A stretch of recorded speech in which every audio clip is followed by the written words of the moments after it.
L'Antéchrist fera la guerre à la femme, c'est-à-dire aux croyants. Apocalypse 12, 27, 13, 1, 2. Le royaume de l'Antéchrist s'étendra alors très rapidement. Par la blessure de sa tête, le séducteur dira aux gens qu'il était mort et qu'il est revenu à la vie. Il aura une bouche qui dira de grandes choses et qui blasphémera durant 3 ans et demi. Toute la terre adorera l'Antéchrist.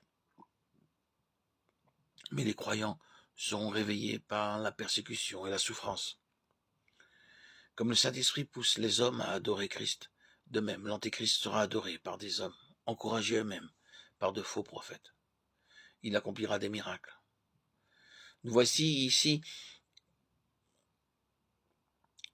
arrivés à la Trinité satanique.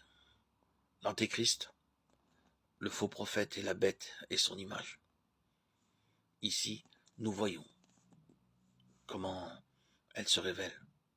Le faux prophète décrétera également qu'aucun homme ne pourra acheter ou vendre à moins qu'il n'ait la marque de la bête sur son front ou le nombre de son nom. 666. Pendant les jours de rationnement, nous avons une carte. En Inde, certains ont une marque sur leur front pour montrer qu'ils adorent.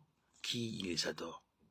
Dans ces jours à venir, les hommes devront avoir la marque de la bête ou son nom ou le nombre de son nom pour acheter ou vendre. Ceci signifie qu'ils seront d'accord pour adorer la bête. Apocalypse 14, 1, 3 nous parle des 144 000 personnes qui, avec l'agneau, se tiendront sur la montagne de Sion. Ils seront les prémices pour Dieu et l'agneau. Ce ne sont pas les mêmes 144 000 personnes que dans le chapitre 7, qui elles seront des juifs convertis. Il s'agit encore d'un nombre symbolique. 12 fois 12 000. Le chiffre 12 parle du solide fondement. Cela représente un certain nombre de vainqueurs qui ont grandi sur le terrain d'un fondement solide. Nous devons considérer les faits suivants. Ils ne se sont pas souillés avec des femmes. Ils ne sont pas vaincus par la convoitise. Ils suivent l'agneau partout où il va. Ils sont les prémices pour Dieu. Dans Lévitique 23, 10, il nous est parlé de la gerbe des prémices. Selon 1 Corinthiens 15, 20, Christ est appelé les prémices de ceux qui sont morts. Et au verset 22 et 23, tous revivront en Christ, mais chacun en son rang.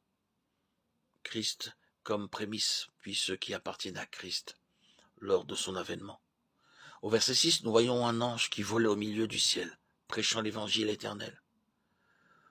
Beaucoup adoreront les idoles mondiales, mais Dieu, dans sa miséricorde, les avertira encore du jugement, de la chute de Babylone, la grande cité, et de ceux qui adoreront la bête et son image. Ils seront certainement plus avantageux pour eux de souffrir et même mourir que d'adorer la bête. Le temps de la colère de Dieu sera arrivé. La mort sera plus préférable que de vivre dans les temps de la bête. De nombreux détails sont donnés dans les chapitres suivants à partir du chapitre 16. Le message de Dieu concernant ce temps nous est donné dans 2 Thessaloniciens 2, 2, 10. Selon Apocalypse 17, le jugement de Dieu tombera sur Babylone, la grande sur le système religieux romain qui aura souillé les dignitaires et mis à mort les croyants. Les chapitres 12 et 13 parlent de la confusion dans les derniers jours. Les chefs de la terre donneront leur puissance à l'Antéchrist, et il la prendra. Les peuples et les multitudes de toutes nations et de toutes langues seront souillés par la prostituée. Apocalypse 17, 1. Elle régnera sur les rois et sur la terre. Sur l'Apocalypse 18, 4, une dernière possibilité sera donnée. Une voix du ciel appellera « Sortez du milieu d'elle, mon peuple », afin que vous ne participez point à ses péchés, que vous n'ayez point part à ses fléaux. Ce jugement sera en 1 heure, et la grande cité sera précipitée. Par elle, les nations furent séduites, et chez elles fut trouvé le sang des prophètes, des saints, et de tous ceux qui ont été immolés sur la terre. Ensuite viendront les noces de l'agneau, Apocalypse 19, 9. Celui qui est appelé le fidèle et véritable viendra depuis le ciel, ouvert sur un cheval blanc. Versets 11 à 15. Ce qui était le ciel, la terre passeront. Apocalypse 21, 1. Et un nouveau ciel et une nouvelle terre où habitera la justice seront préparés par Dieu. 2 Pierre 3, 13. La nouvelle Jérusalem préparée comme une épouse qui s'est parée pour son époux descendra d'auprès de Dieu. Apocalypse 21, 2. Apocalypse 21, 5 déclare « Voici, je fais toutes choses nouvelles ». Une belle image de l'épouse, la femme de l'agneau, nous est donnée dans Apocalypse 21, 9, 27. Dans ce merveilleux paradis, l'arbre de vie sera restauré. Il n'y aura plus de malédiction. Apocalypse 22, 2. Le trône de Dieu et de l'agneau sera dedans. Ses serviteurs le serviront et verront sa face, et son nom sera sur leur front. Ils auront droit à l'arbre de vie et à entrer par les portes dans la ville.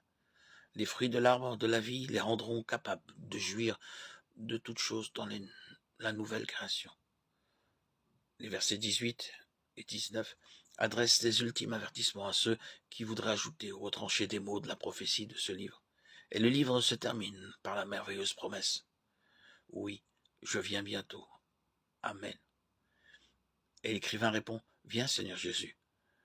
Que la grâce du Seigneur Jésus soit avec vous tous.